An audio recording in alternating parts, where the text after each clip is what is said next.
Hello everyone, मेरा नाम है अभिनव शुक्ला। आप देख रहे हैं लेट मी कोड। और आज की इस वीडियो में हम बात करने वाले हैं सी के इंटरव्यू क्वेश्चंस के बारे में और सी प्लस प्लस ऊप्स और डीएसए के जो भी आपके कॉन्सेप्ट है वो आपको आने वाली वीडियोस में मिल जाएंगे। वो भी सारे इंटरव्यू के क्वेश्चन है, वो भी जल्दी आपको मिल जाएंगे। 1-2 दिन में यानी कि संडे तक आपको सारी वीडियोस मिल जाएगी। और आज की इस वीडियो में हम समझने वाले हैं कि सी लैंग्वेज के वो इंटरव्यू क्वेश्चन जो आपसे इंटरव्यू में पूछे जा सकते हैं। और आज की इस वीडियो को देखने के बाद आप किसी भी मास रिक्रूटर कंपनी का इंटरव्यू क्रैक कर सकते हैं।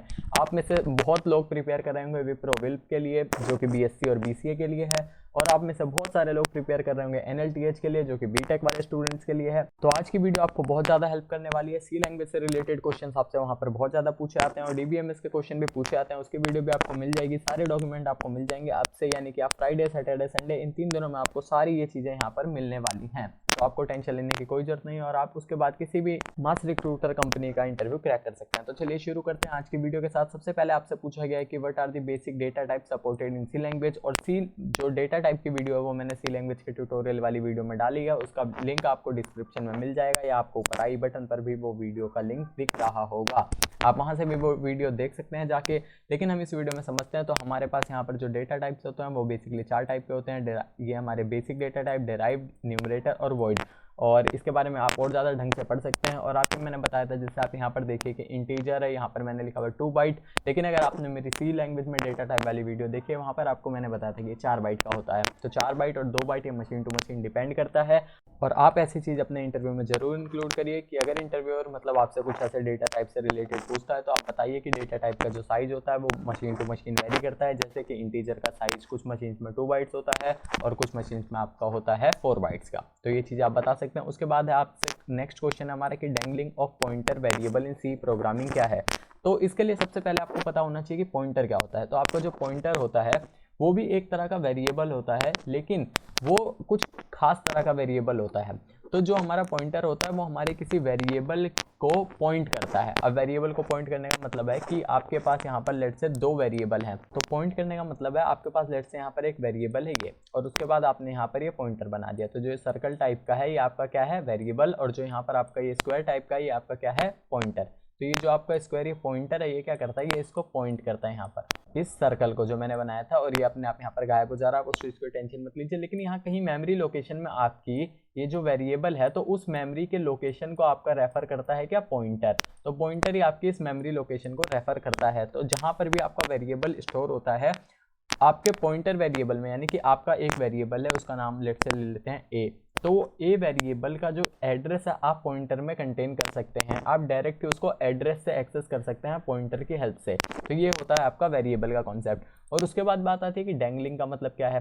तो मान लीजिए कि आप अपने किसी वेरिएबल ए को किसी दूसरे पॉइंटर से पॉइंट कर रहे थे। अब उसके बाद क्या है कि आपने वो वेरिएबल किसी केस में या गलती से या कैसे भी आपने उस वेरिएबल को डिलीट कर दिया, और जो आपका पॉइंटर है वो अभी भी आपका उसी मेमोरी लोकेशन को पॉइंट कर रहा है जहां पर आपका वेरिएबल स्टोर था। तो ये मेन बात है और यही आपका डैंगलिंग ऑफ पॉइंटर कहलाता है।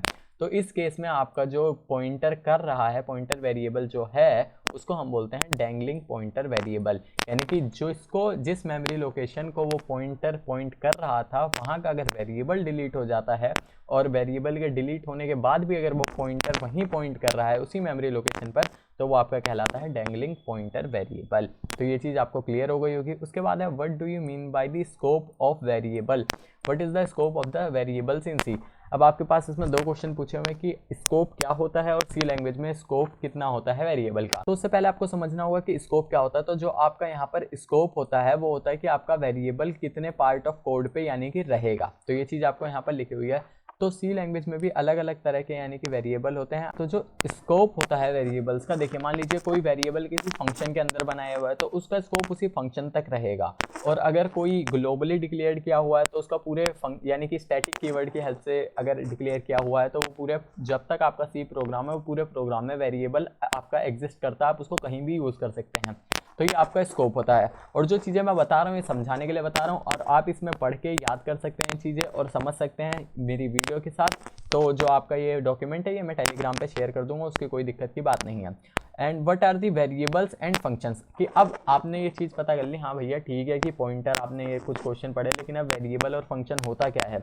अब ये ऐसे ही छोटे छोटे क्वेश्चन के बाद क्वेश्चन पूछे आ सकते हैं कि आपसे पूछ लिया कि ये वेरिएबल का स्कोप क्या होता है, फिर पूछ लिया कि वेरिएबल होता क्या है, फंक्शन क्या होता है। तो आप जो भी आंसर देते हैं उसके बाद आप रेडी रहिए काउंटर के लिए, वो आपसे उसमें से कुछ भी पूछ सकता है। कोई ऐसा वर्ड यूज़ करेंगे जिसका आपको मतलब ही नहीं पता, तो आप ऐसा ना करें, क्योंकि आप वो आंसर आप उसको देंगे इंटरव्यूअर को, तो आपसे रिवर्ट में कुछ ना कुछ उससे रिलेटेड पूछ सकता है। तो आपका जो स्टैटिक वेरिएबल एंड फंक्शन है वो क्या होता है? तो स्टैटिक वेरिएबल का मतलब जैसा मैंने बताया कि the variable and function that are declared using the keyword static, यानी कि जो कीवर्ड स्टैटिक कीवर्ड की हेल्प से जो आपके वेरिएबल या फंक्शन डिक्लेयर होते हैं उनको हम स्टैटिक वेरिएबल या स्टैटिक फंक्शन कहते हैं। और the variable declared using static keyword will have their scope restricted to the function in which they are declared, यानी कि उसी फंक्शन तक उस वेरिएबल का स्कोप रहता है जो स्टैटिक कीवर्ड की हेल्प से आपका कोई वेरिएबल बनाया हुआ है, तो उसका जो स्कोप है वो वहीं तक रहेगा जिस फंक्शन के अंदर वो बनाया हुआ है। तो आई थिंक आपको ये चीज़ क्लियर हो गई होगी। फिर आपका डिफरेंशिएट बिटवीन कैलोक एंड मैलोक। तो कैलोक और मैलोक होते क्या हैं? तो आपके कैलोक और मैलोक दोनों डायनेमिक मेमोरी एलोकेशन के फंक्शंस होते हैं सी लैंग्वेज में, यानी कि ये डायनेमिक मेमोरी एलोकेट करते हैं। और इन दोनों के बीच का जो डिफरेंस है वो है calloc will load all the assigned memory location with the value 0 but malloc will not. तो जो आपका कैलोक फंक्शन होता है वो क्या करता है कि उसके अंदर जो जितनी भी मेमोरी लोकेशन, यानी कि आप कैलोक की हेल्प से जितने भी मेमोरी के लोकेशन डायनेमिक एलोकेट करेंगे उसके अंदर एक वैल्यू चली जाएगी, वो वैल्यू होगी 0। जबकि मैलोक की हेल्प से अगर आप बनाते हैं तो उसमें आपके कोई यहाँ पर वैल्यू नहीं जाती। और उसके बाद आप ये टेबल पढ़ सकते हैं यहाँ पर जो ये है, तो इस टेबल में आपको डिफरेंस मिल जाएगा कैलोक और मैलोक का अच्छे से, तो आप इसको भी याद कर सकते हैं अपने इंटरव्यू के पर्पस के लिए। और what are the valid places where the programmer can apply break control statement, यानी कि आपकी प्रोग्रामिंग लैंग्वेज में सी लैंग्वेज में किसी में भी करता है, तो हम यहाँ बेसिकली बात करें सी की, तो सी में आपके एक ब्रेक कंट्रोल यानी कि ब्रेक जो कीवर्ड है वो होता है। अब आपका यानी कि एज अ प्रोग्रामर आप उस फंक्शन को यानी कि उस कीवर्ड को कहाँ यूज़ करेंगे? ब्रेक कीवर्ड को। तो जो आपका ब्रेक का कीवर्ड है वो यूज़ होता है आपका लूप्स के अंदर, और जो नेस्टेड आपकी कंट्रोल स्टेटमेंट्स होती हैं यानी कि स्विच केस, इफ एल्स, उसके अंदर ये यूज़ होता है लूप्स के अंदर। बेसिकली आप इसको लूप भी अगर बोलेंगे तो भी चलेगा कि लूप्स के अंदर यूज़ होता है। अब लूप के अंदर ब्रेक का यूज़ इसलिए होता है यानी कि आपका लेट से कोई कंडीशन आपकी सेटिस्फाई हो गई कि आप चाह रहे हैं 1 से 10 तक आप यहाँ पर काउंटिंग प्रिंट करना चाह रहे हैं, नंबर्स प्रिंट करना चाह रहे हैं। तो आपने क्या हुआ कि जैसे ही आपका 5 अकर हुआ आप ब्रेक करना चाहते हैं, यानी 5 पे ही आपका प्रोग्राम बंद हो जाए, तो वहाँ पर आप उसको यूज़ कर सकते हैं। फिर आता है how can we store a negative number, यानी कि नेगेटिव इंटीजर को आप कैसे स्टोर कर सकते हैं किसी वेरिएबल में या अपने जो प्रोग्राम है उसके अंदर। तो उसके लिए आपको उस नंबर का 2's कॉम्प्लीमेंट फाइंड करना होगा उस पॉजिटिव इंटीजर का, उसके बाद आप उसको स्टोर कर सकते हैं। तो उसका यानी कि 1010 यहाँ पर देखिए आपका नेगेटिव नंबर होता है, उसके बाद आप इसका 1's कॉम्प्लीमेंट फाइंड करिए, उसके बाद 1 ऐड कर दीजिए तो वो 2's कॉम्प्लीमेंट हो जाता है, जो कि आपका ये यहाँ पर लिखा हुआ एग्जाम्पल 2's कॉम्प्लीमेंट। तो आपको इस तरह से आप स्टोर कर सकते हैं नेगेटिव इंटीजर्स को। और फिर आता है का differentiate between actual parameter and formal parameter. अब ये एक्चुअल और फॉर्मल पैरामीटर क्या होते हैं इसको समझने के लिए सबसे पहले हम देखते हैं। तो जब हम बात करते हैं इसको समझने की, तो हम यहाँ पर एक एग्जांपल ले लेते हैं। लेट्स से आपने कोई फंक्शन बनाया, ये आपका मेन फंक्शन है, और मेन फंक्शन की जो आपकी बॉडी है वो इस तरह से है। तो यहाँ पर आप किसी फंक्शन को कॉल करेंगे, लेट्स से मैं यहाँ पर हेलो नाम का कोई फंक्शन है, अब यहाँ पर आप इसको कॉल कर रहे हैं, ठीक है, लेकिन उससे पहले आपको उसको कहीं डिक्लेयर भी करना होगा। तो लेट्स से मैं यहाँ पर ले देता हूँ वॉइड हेलो, और इसके अंदर कोई आर्ग्यूमेंट जाना है। लेट्स से मैं इसके अंदर कोई भी आर्ग्यूमेंट दे देता हूँ कि इसके अंदर जाना है नेम, तो ये यहाँ पर ये फंक्शन नेम प्रिंट कर रहा है। तो इस तरह से आपने कोई फंक्शन की बॉडी यहाँ पर डिफाइन की। उसके बाद इस फंक्शन के अंदर आपने क्या किया, यहाँ पर लेट्स से एक प्रिंट एफ की स्टेटमेंट यहाँ चला दी कि आप इसके अंदर प्रिंट करना चाहते हैं हेलो, और उसके बाद आप यहाँ पर नेम प्रिंट करना चाहते हैं। तो यहाँ पर आप कैरेक्टर सी लेंगे आप इसको प्रिंट करने के लिए, या %s आप ले सकते हैं स्ट्रिंग प्रिंट करने के लिए। आप यहाँ पर कुछ भी आप एग्जांपल समझिए। तो %s से लेट से आप यहाँ पर प्रिंट करना चाहते हैं, तो यहाँ पर नेम दे दिया उसके बाद। तो ये आपका क्या करेगा कि इतना आपने यहाँ पर फंक्शन बनाया, और जब आप इस फंक्शन को कॉल करेंगे तो इसके अंदर कुछ नाम भी देंगे। तो यहाँ पर लेट से मैं नाम देता हूँ अभिनव। तो ये अब क्या हुआ कि आपने जो स्ट्रिंग दिया, आप यहाँ पर सिंटैक्स ये मत देखिए कि कहीं पर मैंने कोई कॉलन या फिर कुछ मिस कर दिया होगा, रिटर्न टाइप फलाना ढिमकाना, तो वो चीज़ हम यहाँ पर नहीं डिस्कस कर रहे हैं, हम सिर्फ फंक्शन की बात कर रहे हैं। तो मेन जो लॉजिक है, क्रक्स है, वो यही है कि आप इस तरह से कोई फंक्शन बनाते हैं अपने सी लैंग्वेज में, आप इस तरह से फंक्शन बनाते हैं जिसके अंदर क्या करते हैं, आप कोई आर्ग्यूमेंट ले रहे होते हैं। यहाँ पर जैसे मैंने ये आर्ग्यूमेंट लिया है हेलो फंक्शन के अंदर नेम करके। अब उसके बाद उस हेलो फंक्शन को यहाँ पर मैं कहीं कॉल भी कर रहा हूँ, तो मैं यहाँ पर कॉल कर रहा हूँ। तो जो आपके फॉर्मल पैरामीटर्स होते हैं वो होते हैं यहाँ पर जब मैंने नेम पास किया तो इसको हम बोलते हैं फॉर्मल पैरामीटर्स, और जब हम यहाँ पर वैल्यू पास कर रहे होते हैं एक्चुअल, तो हम उसको यहाँ पर बोलते हैं एक्चुअल पैरामीटर। तो अब आपको ये चीज़ क्लियर हो गई होगी एग्जाम्पल के साथ कि आप किसको यहाँ पर फॉर्मल बोलते हैं, किसको आप एक्चुअल बोलते हैं। तो ये चीज़ आपको क्लियर हो गई होगी।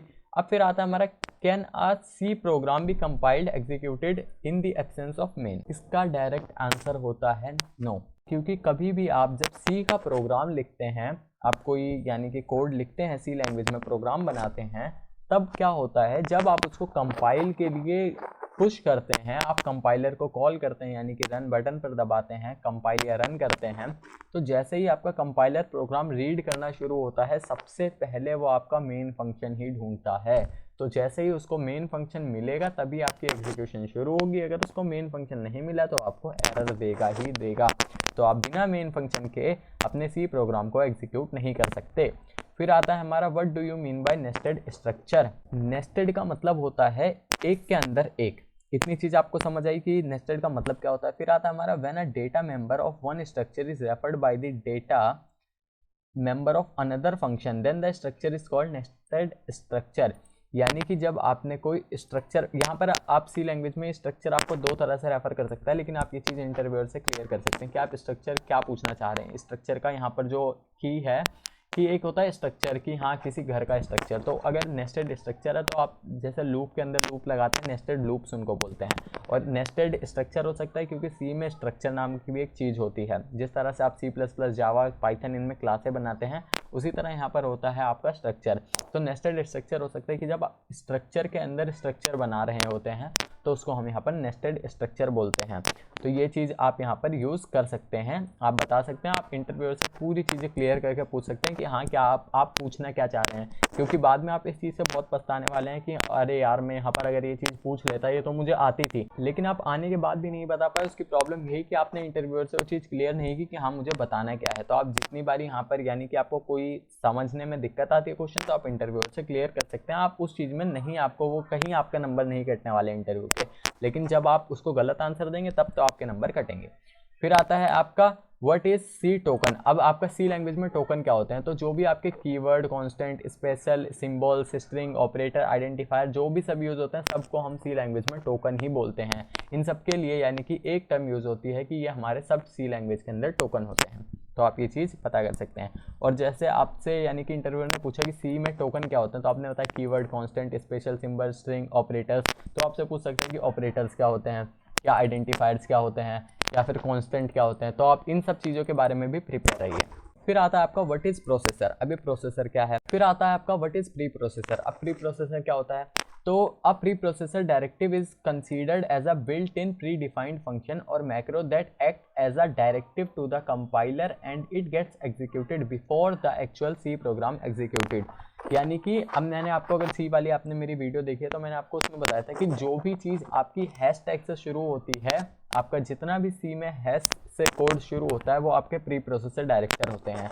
आप यूज़ करते हैं हैश इंक्लूड, तो जो वो इंक्लूड है वो भी आपका प्री प्रोसेसर डायरेक्टर है। और आप उसके बाद फिर फाइल का नाम लिखते हैं यानी कि लाइब्रेरी का, कि किसको आप इंक्लूड करना चाहते हैं। तो आपका प्री प्रोसेसर डायरेक्टर होता है जिसको आप खुद भी अपने प्रोग्राम में बना सकते हैं। तो हो सकता है आपसे इंटरव्यू पूछे कि क्या हम इसे बना सकते हैं, नहीं तो आप ये चीज़ बता सकते हैं। और ये आपका built in predefined function के रूप में आप इसको ले सकते हैं कि आपका जो प्री प्रोसेसर डायरेक्टर है वो आपका बिल्ट इन पहले से बना हुआ है, उसको आप यूज़ करते हैं किसी फंक्शन या मैक्रो की तरह, जो आपका एक्चुअल प्रोग्राम यानी कि मेन फंक्शन पे भी जाने से पहले कंपाइलर जाता है प्री प्रोसेसर डायरेक्टर के पास, क्योंकि पहले वहाँ पे ही जब ये आपका मेन फंक्शन है ये भी किसी न किसी लाइब्रेरी में है। ये भी आपका इंक्लूड जो आप stdio.h करते हैं उसके अंदर आपका मेन फंक्शन है, तभी आप यहाँ से इसको एग्जीक्यूट कर पाते हैं। तो ये चीज़ आपको क्लियर हो गई होगी कि प्री प्रोसेसर्स क्या होते हैं। और अगर आपको किसी क्वेश्चन में डाउट आता है तो आप टेलीग्राम पर पूछ सकते हैं, या आप वीडियो के नीचे कमेंट करके भी ये चीज़ें पूछ सकते हैं। अब है हमारा question, why is C called the mother of all language. अब इसका देखिए आपको आंसर तो बहुत ही सिंपल है कि आप एग्जाम्पल भी दे सकते हैं, लेकिन आप यहाँ पर पहले पढ़ते हैं कि हमने यहाँ क्या लिख रखा है। Core concept and data structures. C language ने बहुत सारे जो आपके कॉन्सेप्ट हैं और डेटा स्ट्रक्चर है वो आपके क्या किए हैं, इंट्रोड्यूस। जैसे आपका एरेज, लिस्ट यहाँ पर लिंक लिस्ट का रेफर कर रहा है। उसके बाद है फंक्शन, स्ट्रिंग्स, मेमोरी एलोकेशन, बहुत सारी ऐसी चीज़ें हैं जो आपकी सी लैंग्वेज ने यहाँ पर इंट्रोड्यूस करी है। Many languages designed after C are designed on the basis of C language, hence it is considered as the mother of all language. अब देखिए कि इसके बाद बहुत सारी लैंग्वेजेस बनी जो सी के बेसिस पर ही बनी है। तो आप सब जानते होंगे जो पाइथन लैंग्वेज है वो पूरी की पूरी आपकी सी लैंग्वेज पर बेस्ड है, तो आप उसको कह सकते हैं। सी प्लस प्लस लैंग्वेज आपकी जब बनी तो वो आपकी सी के कॉन्सेप्ट से ही बनी, आगे उसमें ऑब्जेक्ट ओरिएंटेड के कॉन्सेप्ट भी लाए गए, क्योंकि जब आपकी सी प्लस प्लस लैंग्वेज बनी थी तो उसको पहले स्टार्टिंग में नाम दिया गया था सी विद ऑब्जेक्ट ओरिएंटेड कॉन्सेप्ट, तो वो उसके बाद उसका नाम उसको सी प्लस प्लस वहाँ पर रख दिया गया। और उसके बाद आपका भी नेक्स्ट क्वेश्चन आता है कि mention feature of C programming language. तो आपके सी प्रोग्रामिंग के लैंग्वेज के जो फीचर्स हैं वो क्या है, वो है आपका memory management, high level language, faster, structure language, rich library, pointer, recursion, extensible, यानी कि बहुत सारी आप यहाँ पर याद कर सकते हैं, आप इसको चीज़ें वहाँ पर बोल सकते हैं। तो ये आपके फीचर्स होने वाले हैं। फिर आपका आता है कि what are the purpose to of printf and scanf in C program. तो अगर आप सी प्रोग्रामिंग को जानते हैं तो आप प्रिंटफ और स्कैनफ का मतलब जानते ही होंगे, क्योंकि ये बेसिक चीज़ें आपको पता ही होनी चाहिए। तो मैं आपको बता देता हूँ कि जो आपकी प्रिंटफ फंक्शन है वो क्या करता है, वो आपका डेटा डिस्प्ले करने के काम आता है स्क्रीन पर, यानी कि जो हम कंसोल पर आउटपुट देखते हैं वो आप प्रिंटफ फंक्शन की हेल्प से ही देखते हैं। और जो आपका स्कैनफ है वो कीबोर्ड से इनपुट लेने के काम आता है, यानी कि यूज़र से इनपुट लेने के काम आता है। क्योंकि अगर मान लीजिए आप 2 नंबर का सम करना चाहते हैं तो आप 2 नंबर वहाँ पर इनिशियलाइज कर सकते हैं 10 और 15, मान लीजिए आप वहाँ पर उसका सम निकाल सकते हैं, लेकिन हर बारी आप 10 और 15 का सम तो नहीं निकालना चाहते, तो आप वहाँ से यूज़र का इनपुट चाहते हैं कि हाँ, यूज़र से आप पूछेंगे हाँ भैया आप कितने नंबर का सम निकालना चाहते हो, तो हमें बता दो कौन कौन सा नंबर है आपका, हम उसका सम दे देंगे। तो यूज़र हर बारी डिफरेंट नंबर भी एंटर कर सकता है, तो आप उसका सम देंगे, तो उसके लिए आप प्रोग्राम लिखेंगे। तो स्कैनफ और प्रिंटफ का फंक्शन का मतलब जो है वो यही है। आप यहाँ पर इसको चीज़ें पढ़ सकते हैं, परसेंटेज डी, परसेंटेज सी इसलिए लगाते हैं, ये सारी चीज़ें मैंने आपको बता रखी है। अपनी सी लैंग्वेज की जो हमारा सीरीज़ चल रही है उसके अंदर ये चीज़ें बताई हैं। आप और ज़्यादा समझने के लिए आप उस सीरीज़ को फॉलो कर सकते हैं, उसका लिंक आपको डिस्क्रिप्शन में मिल जाएगा, और यहाँ पर आप ये चीज़ें पढ़ भी सकते हैं, मैं डॉक्यूमेंट आपको शेयर कर दूंगा। तो उसके बाद आपका क्वेश्चन आता है व्हाट इज़ एन एरे। ये आपका डीएसए और सी दोनों का ही क्वेश्चन बन सकता है, तो आप यहाँ पर बता सकते हैं कि एरे क्या है। The array is a simple data structure that stores multiple elements of the same data type in a reserved and sequential manner. There are 3 types of array, namely कि अब देखिए आप ये चीज़ कि आपका जो एरे है वो डेटा टाइप है, वो डेटा स्ट्रक्चर है। अब वो क्या करता है, वो आपका डेटा सेव करता है। जैसे आपका कोई एरे है, आपने यहाँ पर एरे बना दिया, तो एरे कुछ इस तरह का काम करता है। यहाँ पर आप फिर से सिंटैक्स पे मत जाइएगा, मैं समझाने के लिए बोल रहा हूँ कि अब आपका एरे क्या करेगा, यहाँ पर ये कुछ ही वैल्यूज़, एक तरह की वैल्यूज़ इंक्लूड करता है। लेट्स से मैं यहाँ पर इंटीजर टाइप की वैल्यूज़ सेव करना चाहता हूँ अपने एरे में, तो मुझे डिफाइन करना होगा जब मैं इस एरे को बना रहा हूँ कि ये मेरा इंटीजर टाइप का डेटा है, जैसे आप वेरिएबल बनाते हैं उसी तरह। अब उसके बाद आप इसके अंदर वैल्यूज़ डालेंगे, वो सिर्फ वैल्यूज़ इंटीजर हो सकते हैं, लेट्स से 1 2 3 4 5 6। तो अगर आप इंटीजर के अलावा कोई वैल्यू डालेंगे लेट्स से 5.00, तो वो आपका यहाँ पर एरर आ सकती है। लेकिन आप एक चीज़ और कर सकते हैं, क्या कि आपने लेट्स से यहाँ पर कोई कैरेक्टर डाल दिया। अब इस कैरेक्टर का मतलब क्या है, यहाँ पर आपको एरर आनी चाहिए, लेकिन यहाँ पर आपको एरर नहीं आएगी, क्योंकि सी लैंग्वेज में जो आपका कैरेक्टर और इंटीजर का जो टाइप कन्वर्जन है वो इनबिल्ट ही आपका कंपाइलर कर देता है। तो इसकी जगह आपकी वैल्यू सेव हो जाएगी 65, क्योंकि एक ही जो आपकी वैल्यू होती है इंटीजर में, अगर आप उसको ASCII वैल्यू में कन्वर्ट करें तो वो 65 होती है। तो यहाँ पर आपको एरर नहीं आएगी, इस चीज़ का आप ध्यान रखें। तो जो आपका एरे होता है वो सेम डेटा टाइप के वैल्यूज़ को स्टोर करने के काम आता है, ये एक डेटा स्ट्रक्चर है। फिर आता है व्हाट इज़, ये आपका यहाँ पर /0, ये क्या है, तो ये आपका नल कैरेक्टर का काम आता है। यानी कि जब आप स्ट्रिंग भी बनाते हैं सी लैंग्वेज में, आप स्ट्रिंग का कोई एरे बनाते हैं, जैसे मैं यहाँ पर लिख देता हूँ स्ट्रिंग का, जब आप एरे बनाते हैं, स्ट्रिंग एरे लिख देता हूँ। ये आपका स्ट्रिंग यहाँ पर कोई, जो मैंने यहाँ पर स्ट्रिंग लिखा है, ये आपका कोई यहाँ पर स्ट्रिंग डेटा टाइप नहीं है, मैंने सिर्फ ये आपको समझाने के लिए लिखा है कि यहाँ पर जो हम स्ट्रिंग टाइप का एक एरे बना रहे हैं, तो इस एरे के अंदर जब आप वैल्यूज़ स्टोर करेंगे यहाँ पर, तो लेट से आपने यहाँ पर कुछ वैल्यूज़ ली हैं, मैं 2 ही ले लेता हूँ। लेट्स यहाँ पर a डाला, उसके बाद यहाँ पर डाला b। अब यहाँ पर क्या है कि जब आप लास्ट वैल्यू इस एरे में डाल रहे होंगे तो आपको क्या करना पड़ेगा, यहाँ पर नल कैरेक्टर को देना पड़ेगा कि आपकी जो स्ट्रिंग है वो यहाँ पर ख़त्म हो रही है। तो इस तरह से आप जो आपका नल कैरेक्टर है वो काम करता है। तो ये एक इसका मैंने यहाँ पर यूजेज भी बता दिया। आप इसके और यूजेज जानना चाहते हैं तो आप उसको गूगल कर सकते हैं, इसको आप टर्मिनेटिंग कैरेक्टर भी बोलते हैं। फिर आता है हमारा what is the main difference between see the compiler and interpreter. अब ये बहुत ही ज़्यादा इंपॉर्टेंट क्वेश्चन है, हो सकता है पूछ ले आपसे, हो सकता है ना पूछे, लेकिन नॉलेज आपको इसकी होनी चाहिए। जो आपका कंपाइलर होता है used in C language and it translate the complete code into machine code in one shot. यानी कि जो आपका कंपाइलर है वो खटाक से एक ही बारी में आपका पूरा का पूरा कोड कंपाइल करता है और मशीन लैंग्वेज में कन्वर्ट कर देता है, ताकि आपका जो मशीन है वो आपको उसको रीड करके आपको आउटपुट दे सके, इसीलिए इतना फास्ट होता है। और अगर आप बात करें मैं इंटरप्रेटर की, तो interpreter line by line code पढ़ता है जो कि स्लो होता है।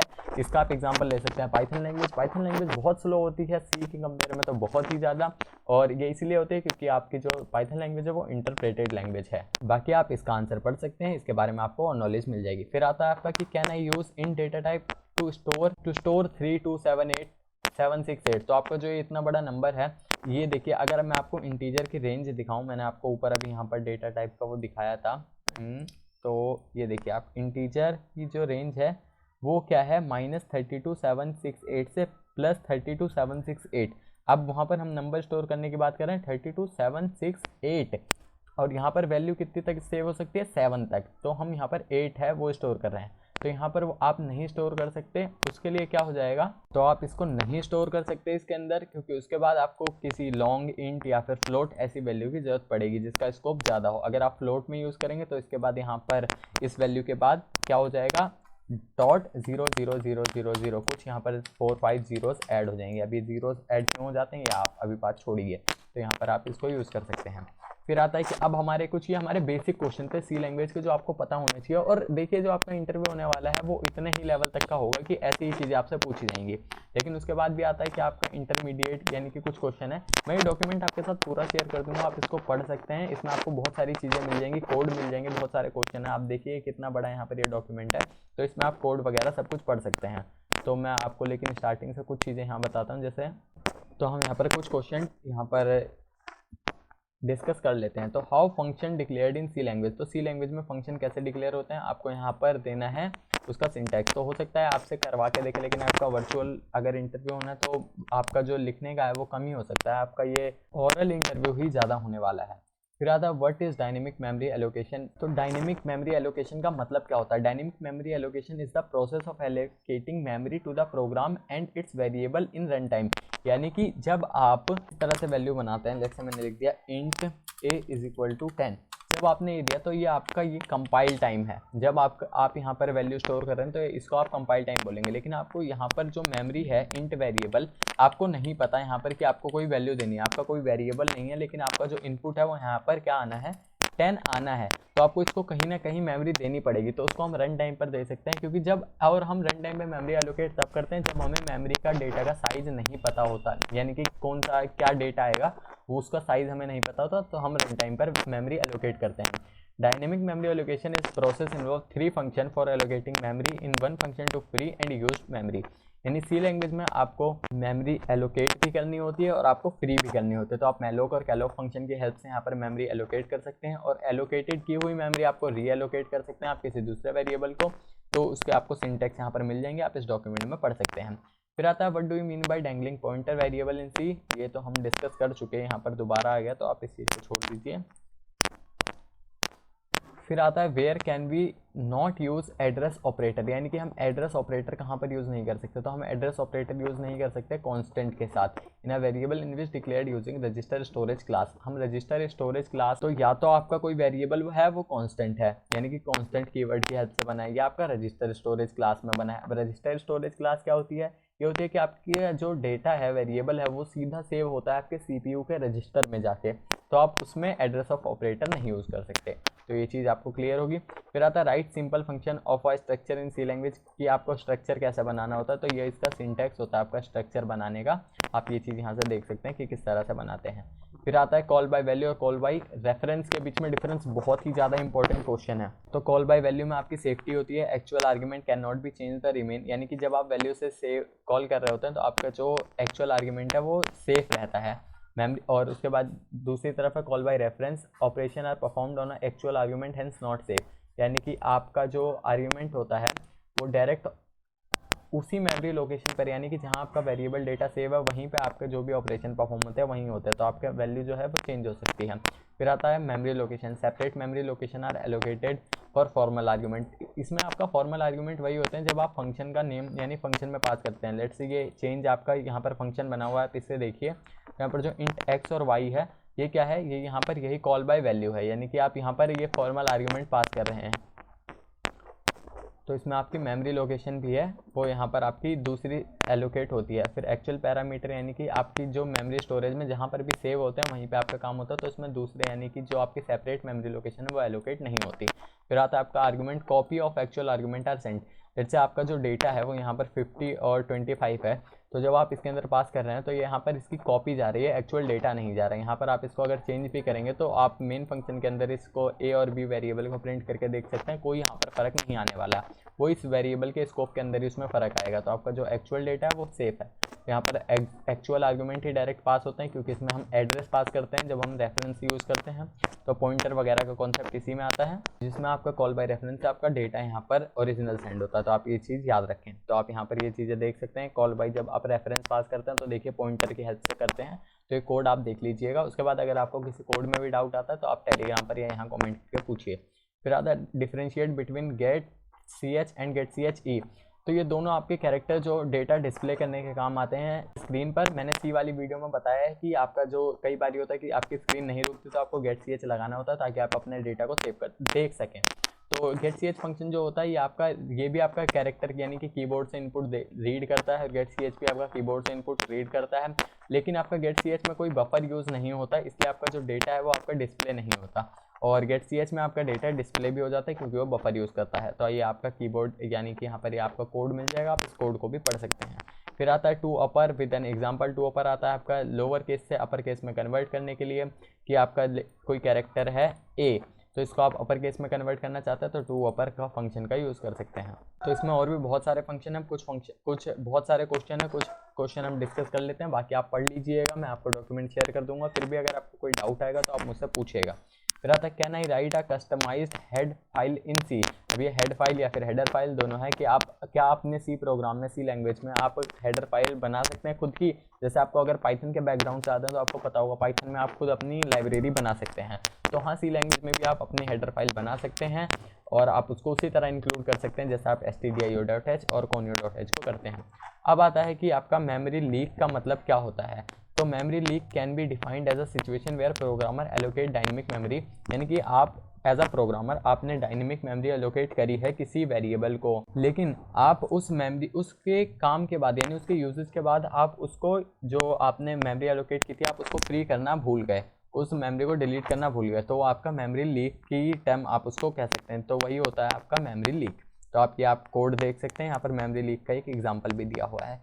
फिर आता है local static variable and what are their uses. ये सब आप खुद पढ़ सकते हैं, इसमें जो भी चीज़ें हैं और बहुत सारे क्वेश्चन, मैं कुछ क्वेश्चन अभी भी आपको। अब फिर आते हैं एडवांस लेवल क्वेश्चन।